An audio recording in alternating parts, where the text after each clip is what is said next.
Hi everyone. I know that none of you could hear the video, but we're from the silent era at the present time with the sound not working. But that's a little bit of a video of the Centre for Social Impact and the work that we do.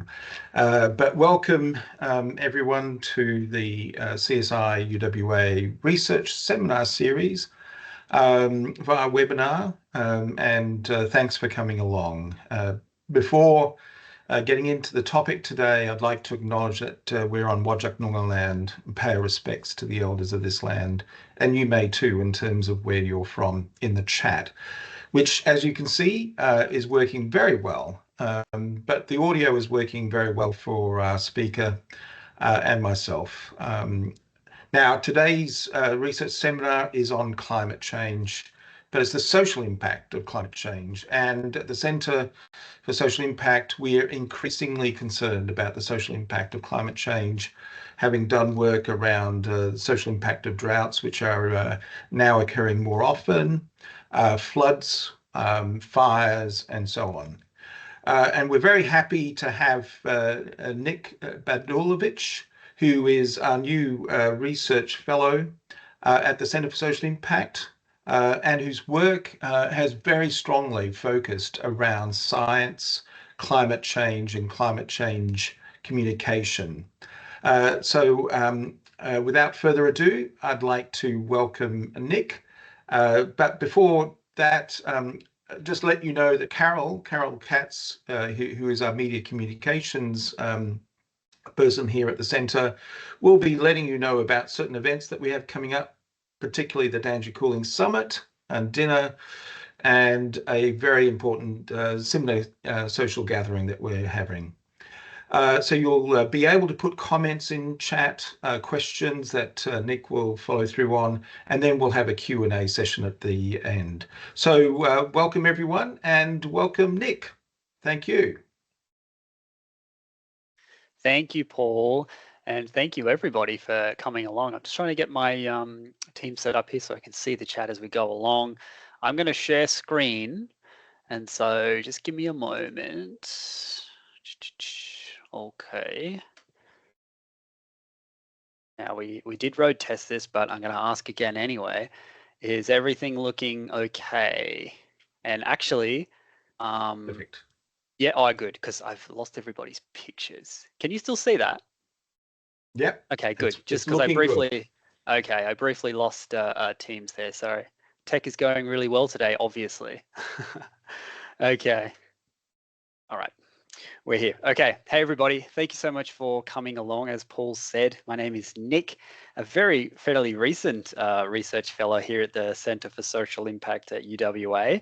But it's been a great time so far. So many wonderful people here, lots of great projects, and I've been given the privilege of being able to talk to you today about some stuff that I've kind of worked on, some topic areas that I've worked in, and then talk about how I see it intersecting with social impact, and essentially culminating in the idea of climate change being a major threat to what I'm going to call later our social environment. And so, let me also just get my keyboard working. There we go. Also, just a quick acknowledgement from me as well. Pay my respects to elders past and present of Noongar Whadjuk land. A brief outline before we kick off, just so you know sort of where we're starting, where we're going, where we're going to end up. I want to first give you a bit of climate background, and actually there's a 0.0 before that climate background. I want to give you a quick background to me, just so you know sort of where I'm coming from, because I think climate change is such a big and broad issue that it intersects, as we're going to see later, huge portions of our society, and everybody kind of brings their own angle to climate change. So I'm going to give you a little bit of background on that as well, so you know where I'm coming from. I'll talk a little bit about climate impacts, sort of as they're projected to happen. Then about how some of those impacts will affect, again, this term that I've already thrown out there that I haven't explained yet, called the social environment. But don't worry, we're gonna tackle that in a sec. And then later on, towards the end, talk a bit about solutions or what we can do about it, what's being done about it. And hopefully throughout, if you have questions, thoughts, comments, anything, feel free to pop it in the chat. I'll try to kind of scan and keep abreast of that as we're going through, and I may be able to sort of address it as we're talking. Otherwise, if I miss it, we'll definitely come back to it towards the end. So feel free to use the chat function as much as you like.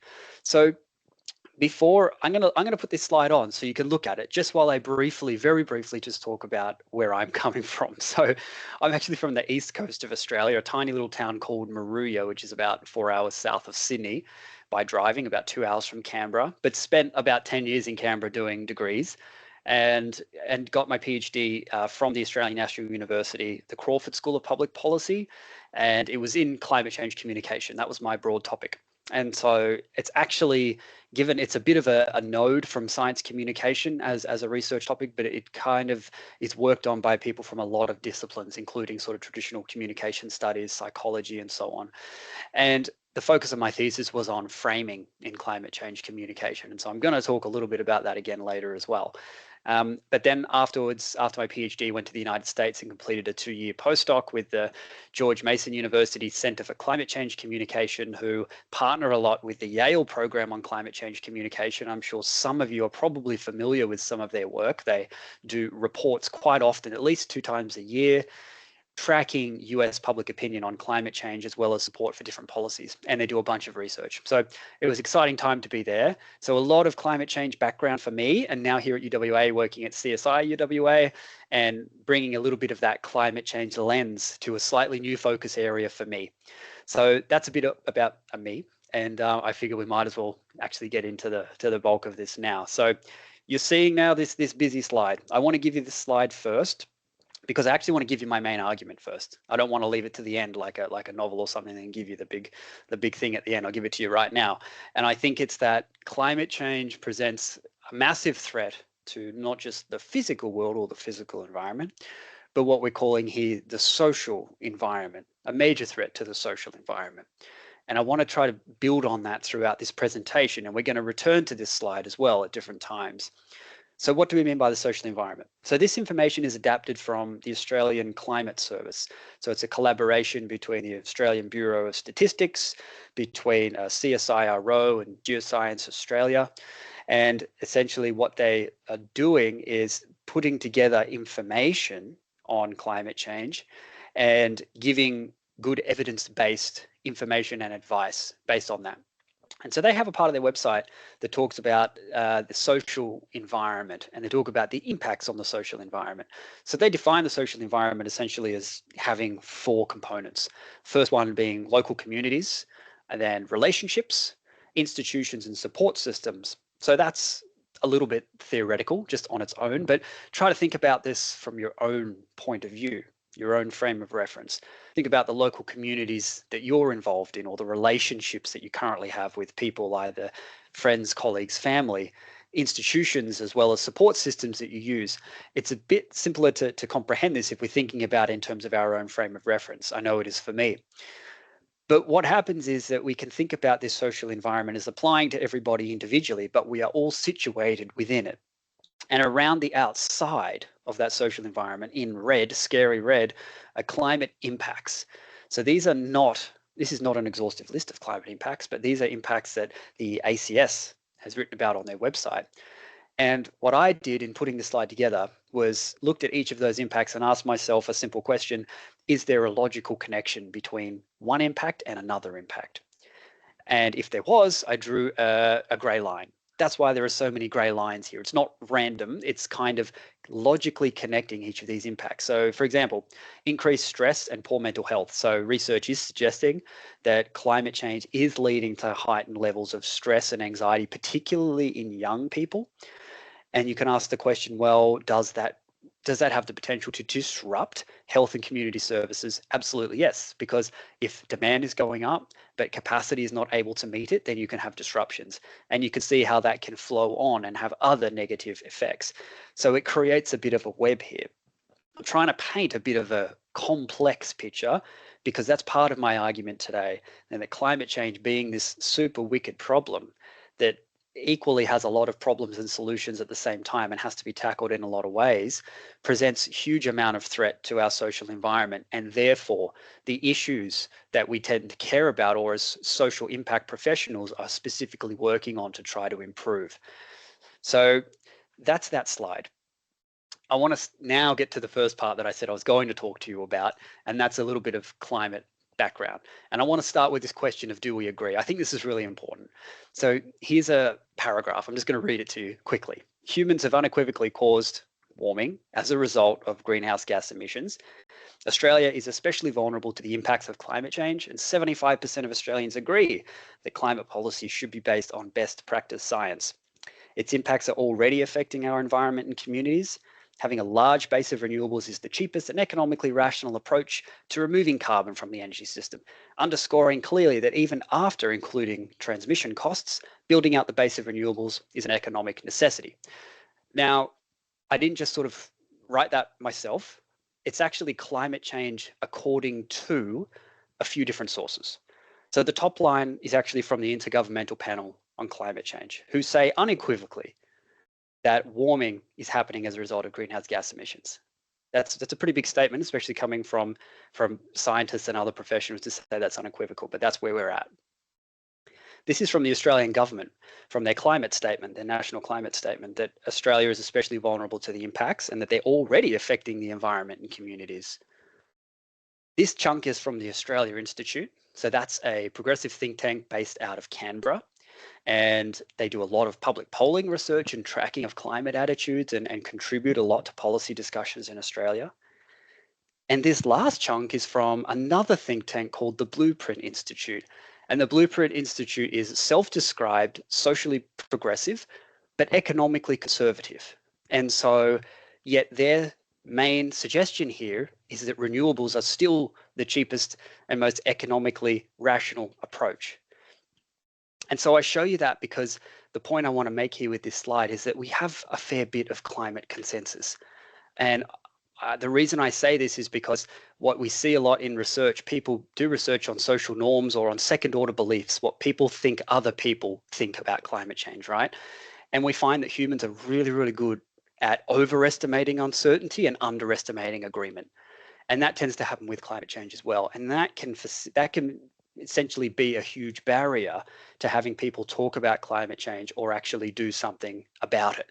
So that's why I want to paint that picture first of all, that we have a fair bit of climate consensus and agreement, which is a good precondition to then working productively to get solutions that will endure over time. This is just a little bit of a summary. So I already made the 75% point, and that's from the Australia Institute's Climate of the Nation report. And then in that Climate of the Nation report as well, people were asked what their most preferred energy sources are. Solar, wind, and hydro are at the top. But then interestingly, when people are asked if they know what the term climate risk means, almost 2/3 say they've never heard of that. So there's a lot of agreement. There's a lot of, yes, this is a problem, we should do something about it. But maybe there's not a lot yet of understanding of just what we're facing and what we're up against. And that leads us to this point, being that we're now living at a point where climate risks are increasing and they're going to increase more in the future. We can see that here through these maps. So this is from the Climate Council. They have a really fancy tool where you can go online and pick a location and you can have a look at the projected climate risk in the future. 3 guesses as to why I picked these locations. We have Perth, we have Sydney, Melbourne, and Adelaide. They're the homes of our Centre for Social Impact nodes. And essentially, there's a lot of detail here that you could look at, but I really just want to make one point about these pictures. It's that it's showing you which areas and which properties are going to be at a moderate to high climate risk by 2050. And if there were no real risk or no different risk, if the risk wasn't going to get any worse, they'd all be gray. There wouldn't be anything to see. It would just be a gray map. But it's very pink, which means that there are a lot of areas that have quite a high proportion of properties in these specific regions that are going to be facing a moderate to high amount of climate risk going into the future. So that's in my view, and I think in the view of folks that talk about this, a huge problem, because while perhaps right now we are facing disasters or natural disasters, for example, that are occurring, bushfires or floods and so on. What the science is saying is it's going to be increasing more into the future. And even if we do something about it, it's still going to be happening. So that's the takeaway from here, that that risk is increasing. If that risk is increasing, then something needs to be done about that. It leads me to this. So the CSIRO and the formerly named Department of Environment and Energy recognized this, that climate risk was increasing, and they realized that there was a need to have to integrate ways of thinking about climate risk with the work that government does in terms of infrastructure and other kinds of projects, that accounting for risk is a very normal part of any project process. You have to anticipate what the risks might be. And they realized that climate risk wasn't being very well incorporated. And so Climate Compass came about as a guide to help public servants better incorporate climate risk into their work. And so I'm saying all of this because as you see the threat sort of rising, as the risk rising as well, new sort of initiatives and products are coming in to sort of help us to be able to account for that. And I'm banging on this point because later on at the end, one of my suggestions or ways forward from here, particularly for social impact professionals, is to really take account of climate change, just like this attempts to do, that it recognizes that it's a problem and it has to be taken account of. So that's a climate change bit of background. There's a lot more you could talk about, but there's no real need. And now we'll get into that we've sort of established that risks are going to be increasing into the future, and there's going to be more natural disasters, more problems. There is this connection with the social environment, and that's kind of what I want to talk about a little bit now. So let's start broad. Let's talk about the effect of climate change on a pretty big, important issue being public health. So this paper here from the Lancet Planetary Health, actually co-authored by the two folks that I worked with at the George Mason Center for Climate Change Communication in the US. So Ed Maybach is the former director of the center, and John is the new interim director. So I know these folks quite well. They write and are prolific in this particular research area. And what they did was they wanted to send around a survey to a bunch of health professionals throughout the world, actually across 10 different countries, because what research had been suggesting from their center and their partner center, Yale, was that public health professionals are actually very trusted messengers of climate change information, much more so than politicians, for example, who tend to be quite far down the list. They're almost as, and in some cases more, trustworthy with climate messages than close friends and family. So they recognize here that this is an important thing, but they wanted to ask health professionals what they perceived climate change could be threatening in terms of public health. And so they asked them a bunch of questions about, over the next 10 years, do you believe climate change is going to worsen this or not worsen this issue? I've just picked out a few. The first one, physical mental harm as a result of droughts, but 70% of them agreed that climate change is going to worsen physical and mental health as a result specifically of drought. Illnesses due to air quality and bad air quality, and then physical and mental harm as a result of fires. And so in the US, fires on the West Coast, the California area are quite common, but also recently up in Canada. So when I was living there, we had Canadian fires going on, and that smoke would travel all the way down across the Midwest, down into the eastern side of the US, and it was pretty bad. It actually reminded me of the 2019-2020 bushfires. So for those of you that may or still live on the East Coast or have lived on the East Coast or maybe experienced the 1920 bushfires, you probably remember that if you were living in Canberra, at least when I was, smoke would roll in every afternoon at about 4 o'clock, 4:30, and usually I would be just inside, not paying much attention, and then all of a sudden you'd smell something, you think, oh, something's burning. You go around the house, you're checking all the power points, and then you look out the window and it looks foggy outside, but it wasn't foggy, it was smoke, and you would see it rolling in. It was really bad. It happened for months. And that was just smoke, whereas plenty of other parts of the nation were suffering physical fires, destroying homes and infrastructure. So Rodney and colleagues did a survey of ACT residents about their experiences with the smoke during this time period. And one of these authors was actually one of my PhD advisors, Ian Walker. And they found that 97% of the people that did their survey experienced at least one physical health symptom as a result of smoke exposure. And so most of the time that was things like irritated eyes or throat or a cough, something like that. More than half experience heightened anxiety or depression symptoms as a result, and or poor sleep.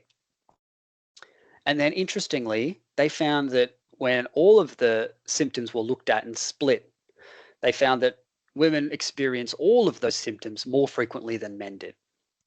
And so it's an important point, because something that I'm going to talk about probably in the next maybe 3 slides is that not only here are we seeing that climate change impacts affect health, but they also affect it disproportionately depending on which groups you are looking at, or which groups you are trying to help with specific initiatives. And men and women split is one of those things that you see in the research.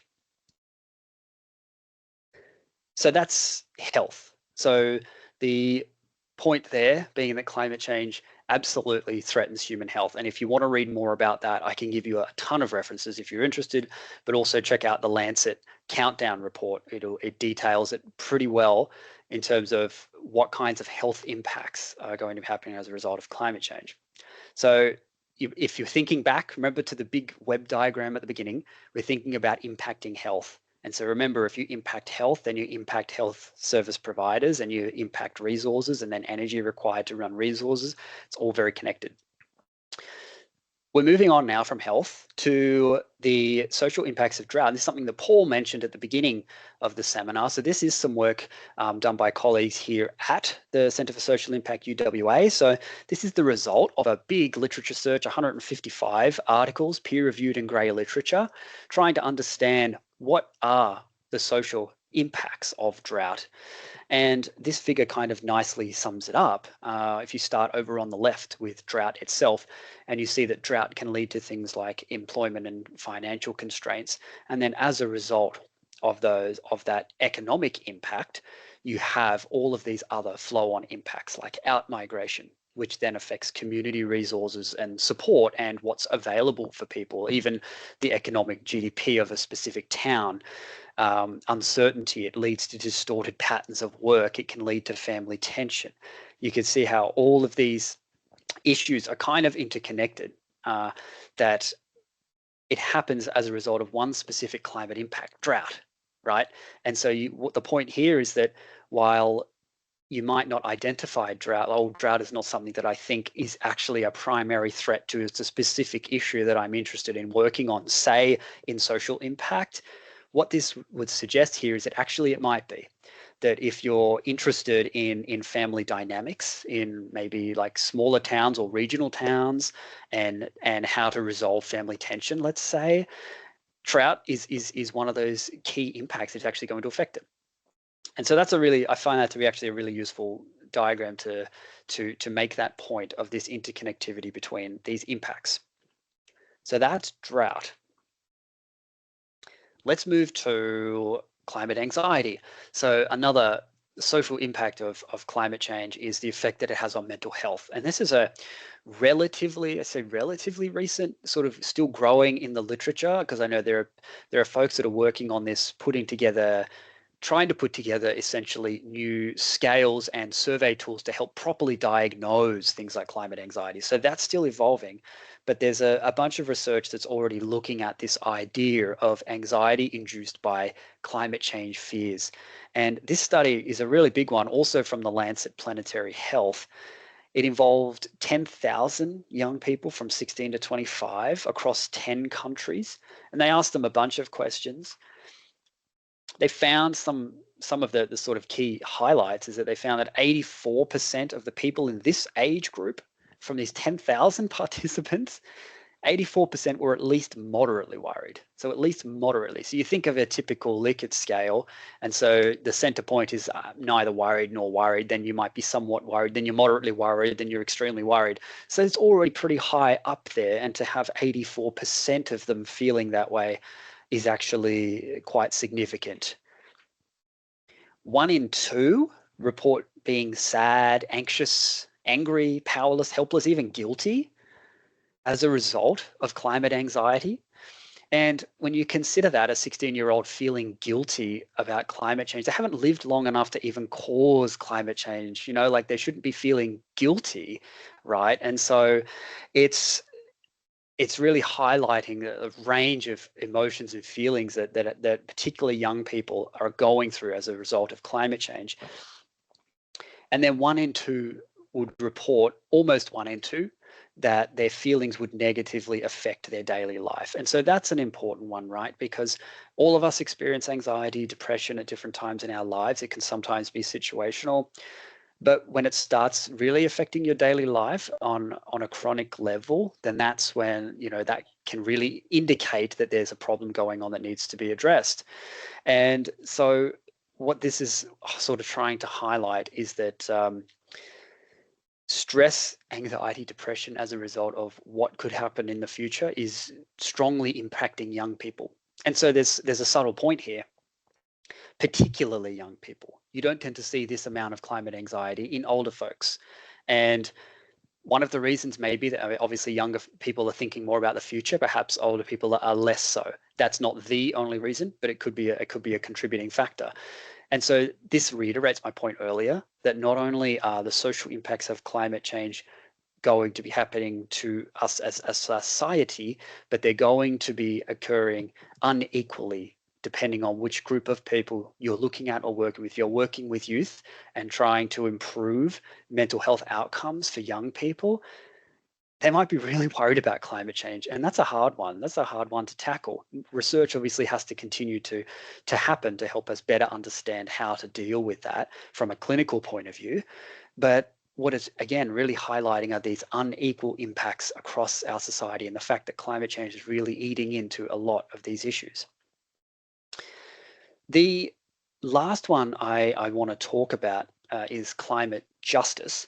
And in order to talk about, I actually want to talk about climate injustice, but in order to talk about climate injustice, I should define climate justice first.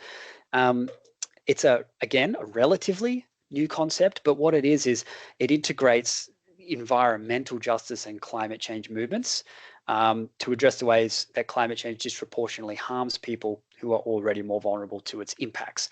And so that's a definition from the Yale program for Climate Change Communications Climate Justice Report.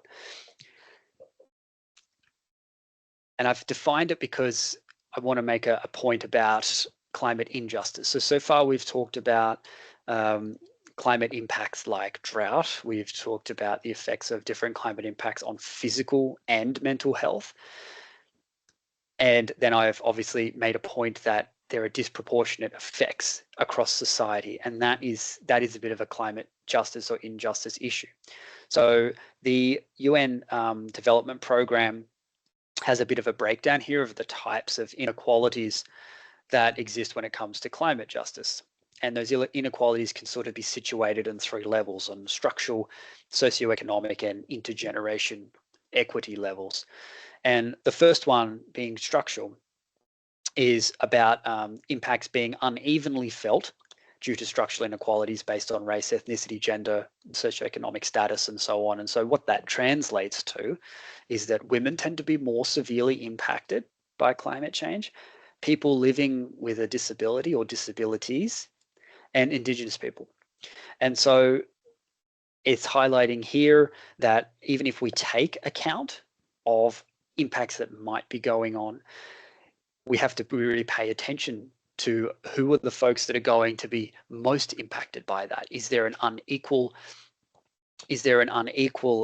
effect going on?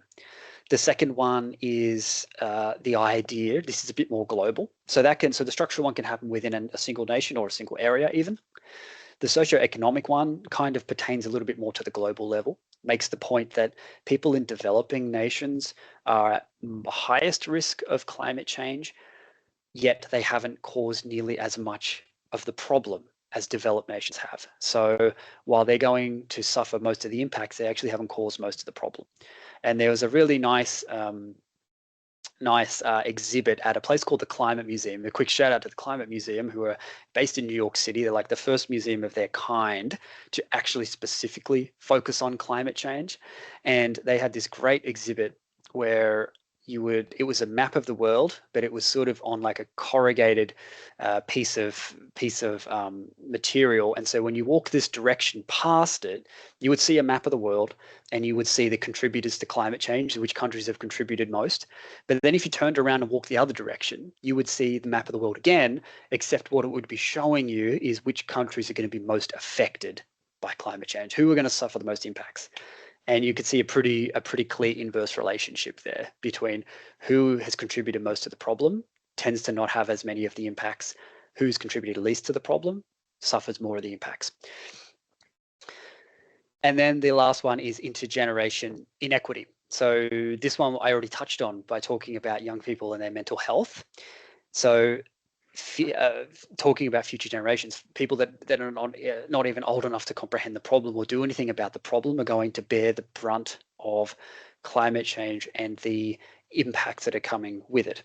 And so it's important, I think, to recognize, introduce this concept of climate justice, because, as I say, when conducting social impact work to try and improve people's lives, taking account of climate change is important, but taking account again of who it is impacting and whether it's disproportionately impacting certain groups of people is really important for then tailoring programs in the right way or initiatives in the right way to be able to help people in the ways that they need. All right. So I'm back on this slide because I want to take a breath. There's a lot of information. We've covered quite a lot of impacts, particularly climate change impacts that are happening in a physical way, but impacting this social environment. So again, I'm just trying to remind us here that hopefully for those of you out there that might be social impact professionals and thinking about the issues that you're working on and trying to improve, hopefully some of this is starting to come into place for you in seeing that, how drought or mental health, for example, are affecting the issues that you're working on, and climate change therefore could be factors in how you try to go about solving them or making them better. So I just wanted to remind us of that slide. So into the final part, I suppose, of the presentation. So what can be done? And this is where I'm going to draw a little bit on my communication bias as well. So just to flag, I don't have all the answers here. I'm not going to pretend I do. There's a lot of you in the crowd today that are going to have great suggestions and things that you would suggest to do. And so I welcome that, and even pop it in the chat, even pop your thoughts in the chat would be wonderful. The first thing I want to say is probably the obvious thing that flows directly from what I've been talking about, which is that factoring climate change in is really important, first of all. So this gets back to the point I was making about the climate compass, about factoring climate risk. That needs to happen as well, I think, particularly in any kind of work we do, but it's particularly important to social impact work. So taking account of climate change or factoring it in is going to be critical. And if we look at the social impacts of drought, it highlights that very nicely, that if we weren't taking account or understanding of how drought affects social outcomes for people, then you're missing a whole chunk of impact that will happen as a result. And so factoring it in is the first thing. So recognizing that climate change. Oh, good. Oh, hey, Tanya. Thanks for your comment. Factoring it in is the first important step. Next, considering the interconnected web of climate impacts. So thinking back to that big web diagram that I showed. So while there might be, first of all, factoring it in means taking stock of, okay, what do we have to pay attention to? Is it drought? Is it flooding, for example?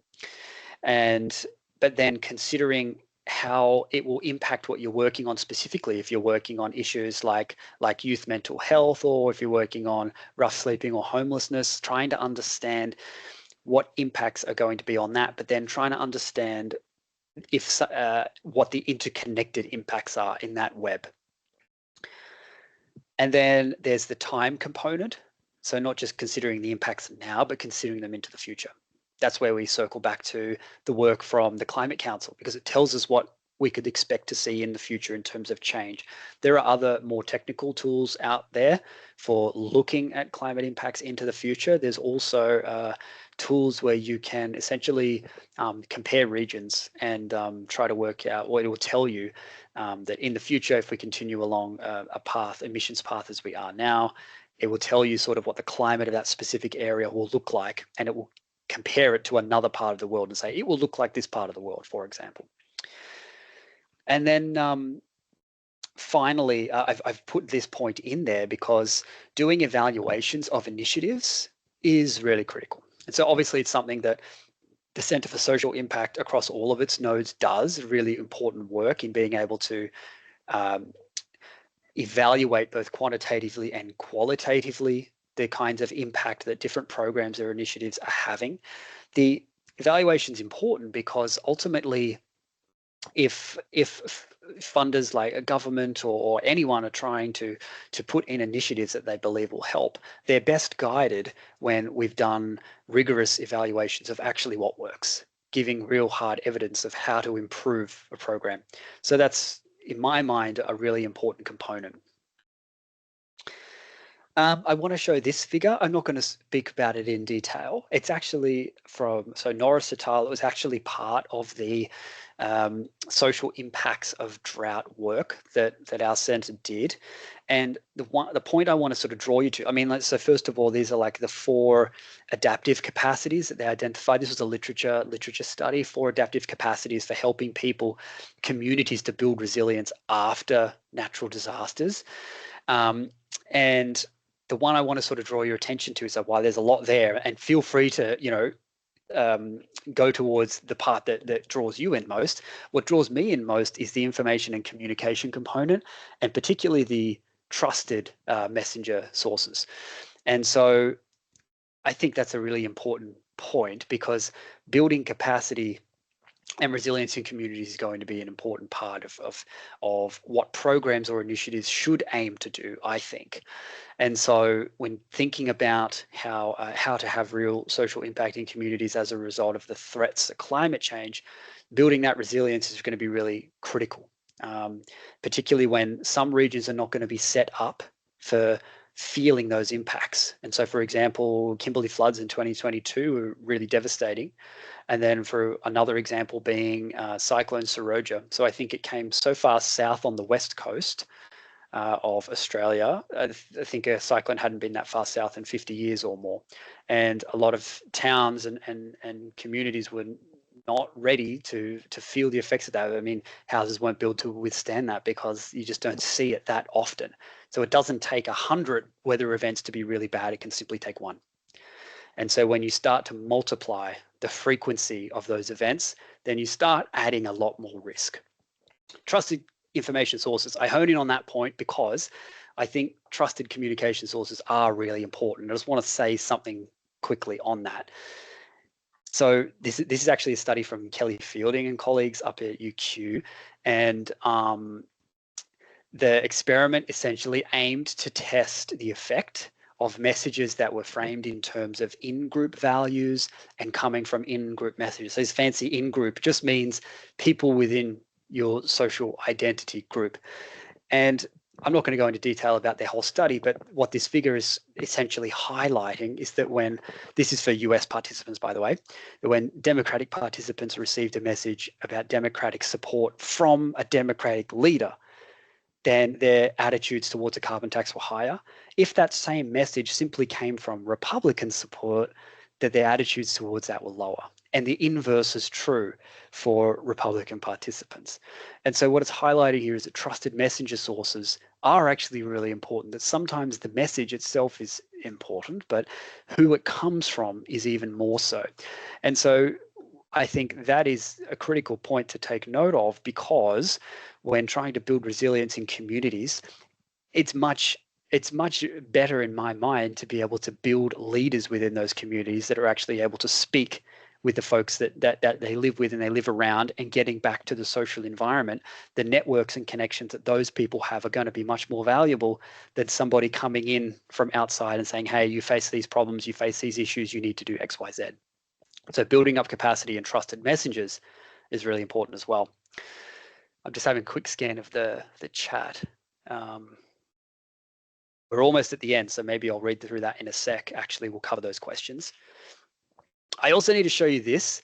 I don't know if my PhD supervisor made it along to the meeting today. She might be in there somewhere, but she'd recognize this. This was from early on in my PhD, made this figure because it was about framing my PhD. And it would be remiss of me to give a presentation about climate change communication and not talk about frames, given I spent like 4 years of my life thinking about them. And so what this figure is trying to capture is that climate change is such a big issue, but it can be framed in so many different ways to enhance communication, to enhance engagement, right? And so what we've kind of identified, if you really think about it, the different issues that I've talked through today, the different points we've made about climate justice and unequal impacts, they're all frames for communication, frames that you can use to better connect with people. And when doing social impact work, it's absolutely critical to be able to connect with people.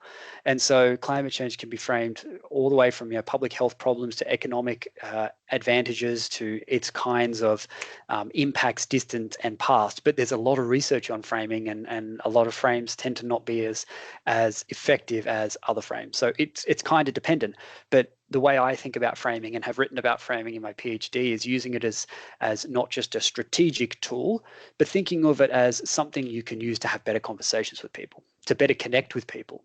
Because I mean, if you can build a bit of trust and have some connection, you have better opportunities of then being able to get information across and help them come to a good understanding of what's going on. So I think, oh, hang on, I've lost my ability to control my slides. Yeah, I think I'm at the end. So I just want to quickly leave the reference list on the screen for a sec. So anyone, if you want to look at these, you can come back to the recording later, hit pause, follow any of these references. And that will actually bring me to time. So thank you all for your attention, and welcome your questions and discussions. And thanks again. Great work. Well, thanks for that, Nic. And you can get ready with your questions, and you can put questions in chat. And as Nic said, you'll shortly, in a few days, get a email with a link to the presentation, and you can watch it again with the slides. So just before we get questions going, for me, one of the greatest forms of or greatest examples of communication was the Tuvalu foreign minister, very famous COP26 knee-deep speech. And everyone who sees it for the first time is focused on a person giving a speech, and then they realize knee-deep. And Tuvalu is obviously something that we are very concerned about. But that shows the importance not only of thinking about the social impacts of climate change, but the role of communication. So I'll just leave that almost comment with you, because that's exactly your world. And you might now look at the chat and have a look at the question from Rebecca Roebuck, and the list that goes from there. A few people who are very big in our social impact community. So perhaps have a look at that question. Yep, I will. And just to comment on Tuvalu as well. Yeah, I remember seeing a speech at ANU from him as well. And so he came to ANU very early on in might have been my PhD, might have been my master's, and yeah, gave the talk to us. Very powerful. And actually, I was going to mention it and forgot, so I'm glad you did mention it. It's almost like you pulled it out of my brain. Okay, so Rebecca, I'm just having a quick look at your question. It's also about how social impact methods advice could help increase the urgency at which climate action could be taken. So yeah, I mean, I think social impact, and particularly social impact professionals, are really well placed. A little bit like how health professionals are well placed, because the work that gets done here is in this space is particularly to improve people's lives, to produce positive outcomes. And I mean, who doesn't want that? It's probably one reason why trust is so high for health professionals as well, is because they're there to try and make us feel better when we're not feeling well.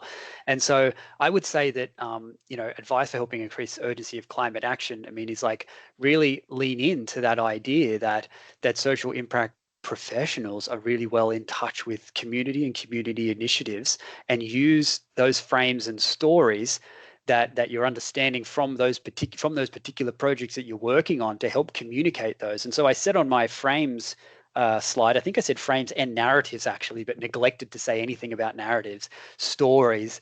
That's a really big part. I think any communication person would say that's what connects with people.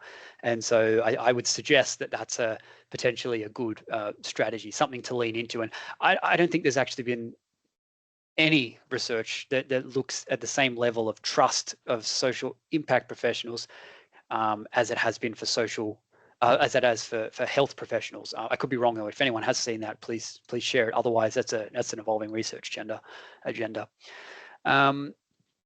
So Rebecca's Hall says, still alarmingly high levels of climate change deniers. Yes, so I'll just briefly comment on that, because it is and it isn't. So I think it sits around 10% or so. And so it's not by any means a tiny portion of the population.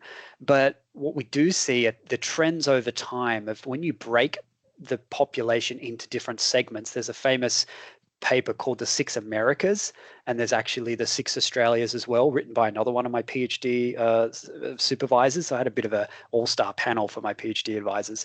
They have done The Six Australias as well, where you take the population of Australia, you break them up into 6 distinct groups. That's what was found in the research. There's alarmed and cautious and dismissive and all the way down the other end, 6 groups. What you see in the trends over time essentially is that those folks in the alarmed and concerned groups have more or less been getting bigger, but some fluctuations over time. And that amount of the people that outright deny or are dismissive of climate change has not really grown over time, and in some cases has gotten a bit smaller. So it's important to take stock of that as well, looking at trends over time. And it's important then to also ask yourself, where is best to focus my efforts? Whether it's to focus on, some people call it the movable middle, and some people will say then you can even focus on the alarmed, because even within the alarmed group of people, there's only about 1/3 of them that take any form of climate action. So that's more research there. I could give you heaps. Send me an email if you want any of that. I can certainly send you stuff. Leila was interested in just any further good examples of communication around the social imperative.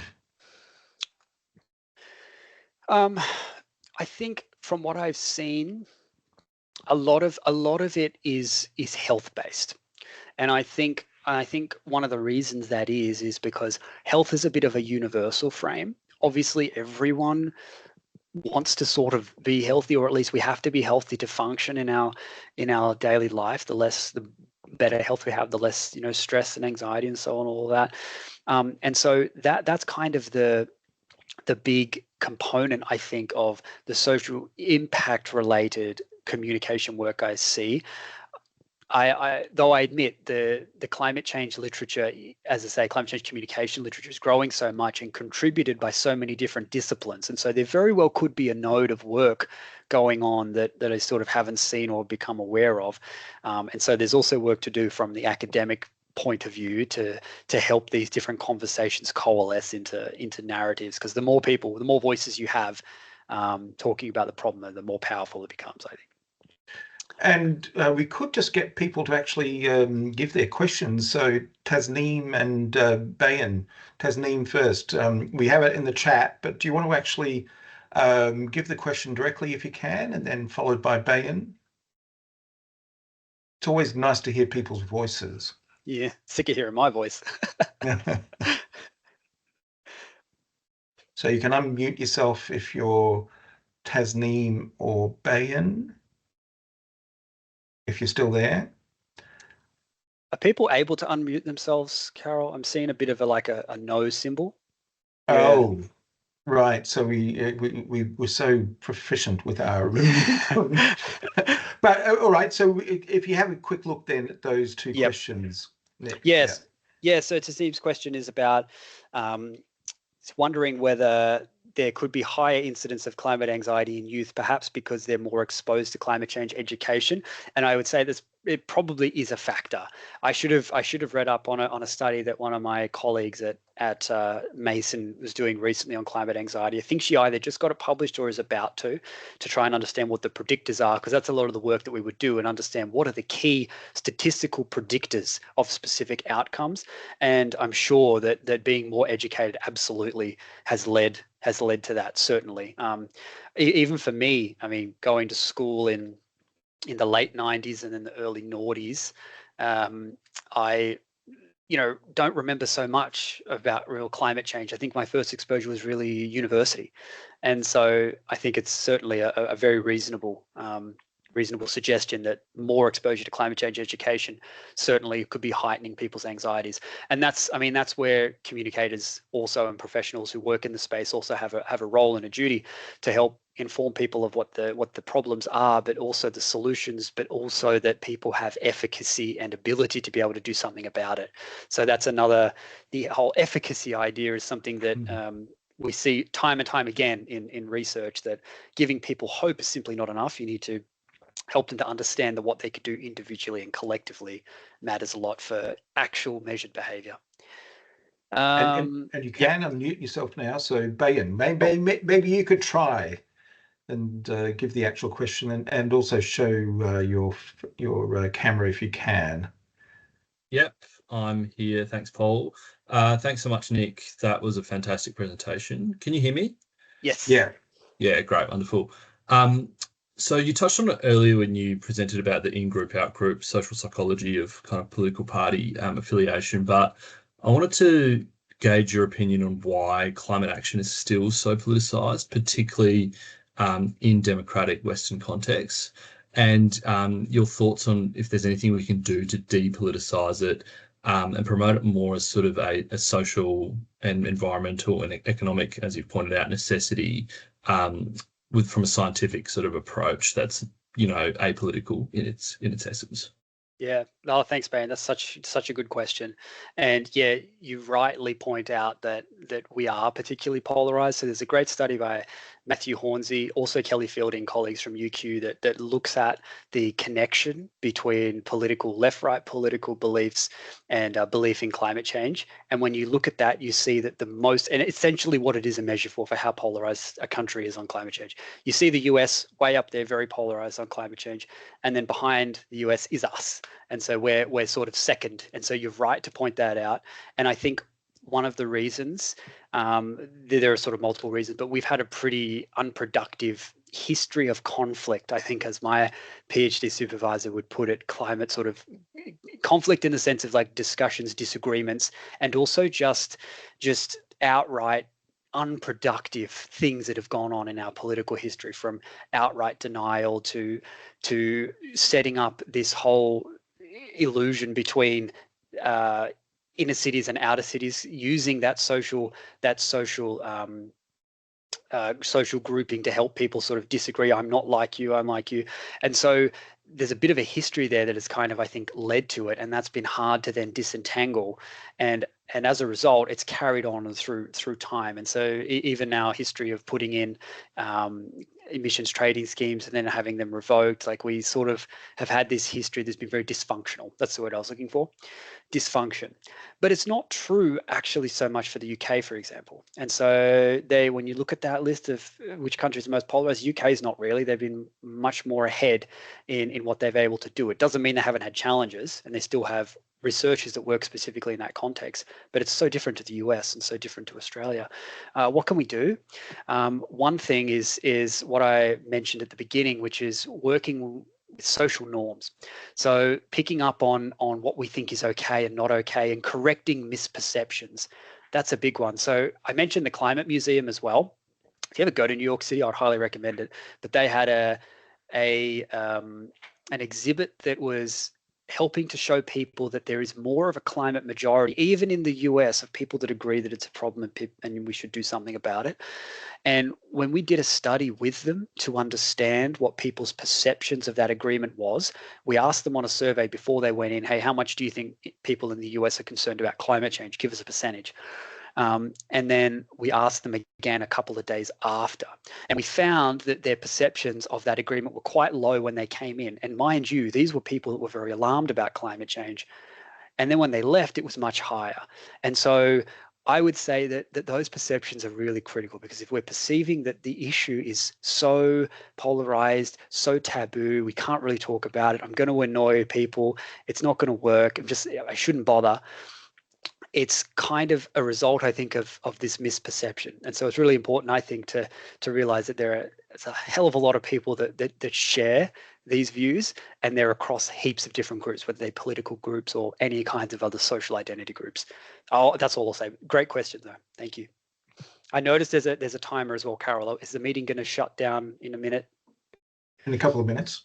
And so it won't shut down, don't worry. Okay, good. I thought it might have been automatic. We'll keep it going, but we do keep to time and finish at 2 Perth time. You've got a question from Jackie Lowe, near the bottom of the set. Yep. Just get down there. Oh, yep. Think that most climate action happens at a scale that makes it hard for individuals to meaningfully participate. It also seems that public policies tend to favor large-scale initiatives while community efforts are overlooked. That's a really good point, Jackie. And actually, it's something that I started to realize in my PhD when I was looking at what nations say on a global level, or let's say a federal level for us, for Australia, particularly like 5 years ago or more. And it wasn't a very good picture. It was like, oh yeah, we're going to do some emissions reduction, but not really meaningful and not over a good amount of time.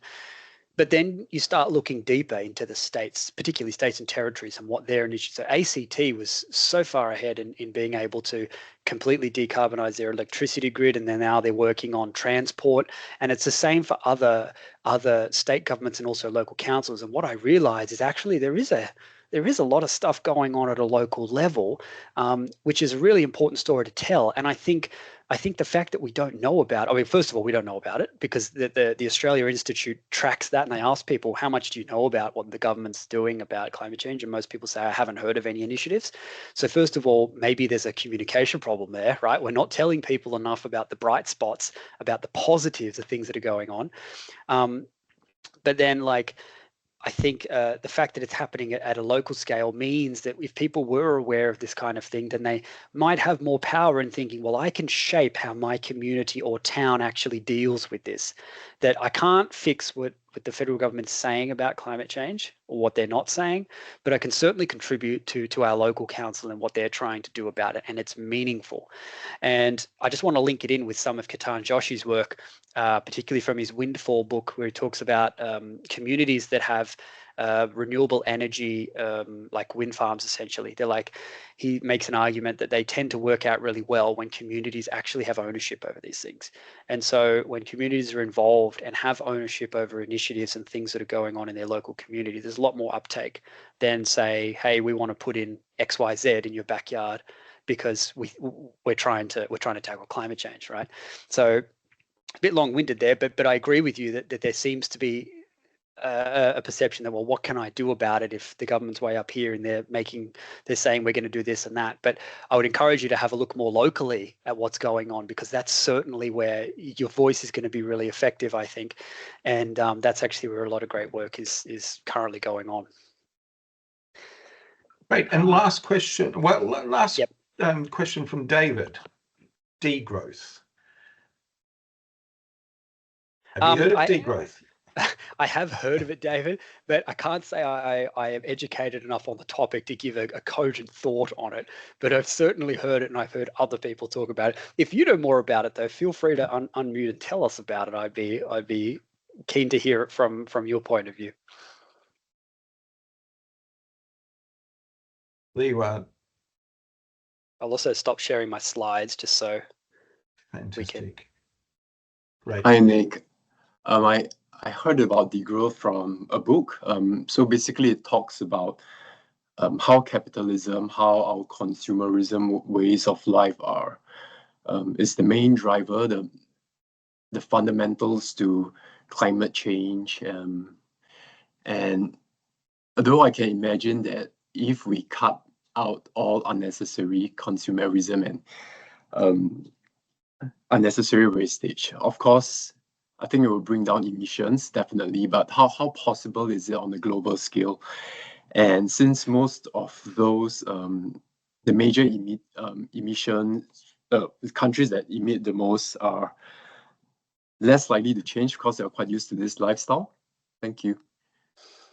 Yeah, no, really good thoughts, David. As I say, like I don't think I'm versed enough in the topic to be able to give good expert insights, but I mean, I think the points that you're raising are actually great questions for us in being able to ask ourselves, yeah, what needs to change on a societal level? And you're right, there also has to be the will. Whether the will is there to change or not is a big open question. And I mean, I don't know really what the solution is there for that to happen, but maybe this is a topic for a future seminar. Who knows? And that's a good note to finish the seminar on, because this is a monthly seminar, and we continue on with different topics through the year. If you look at chat, you can see a couple of notices. One from Carol, which says, subscribe to our Centre for Social Impact UWA newsletter, in which you do hear about all of the events that we have on, as well as, of course, our graduate certificate in social impact, education, research that we're putting out, and so on. So please subscribe to that. I'll give you just enough time to do that. We have, of course, the Danji Cooling Summit coming up. Buy tickets to that, and we have a very good low price for students.